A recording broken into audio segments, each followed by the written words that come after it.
చూడండి, ఈరోజు మా ఇంట్లో మటికాయ తాలింపు, గోంగూర చట్నీ, వేడి వేడి రైస్.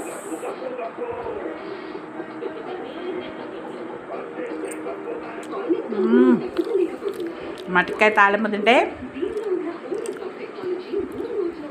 ఫైబర్, గోంగూర విటమిన్, ఐరన్ వస్తుంది గోంగూర తింటే.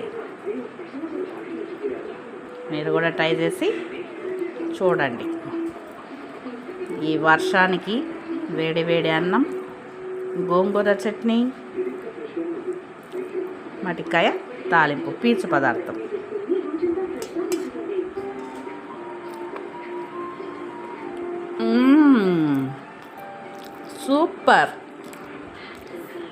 సూపర్గా ఉంది. తినండి.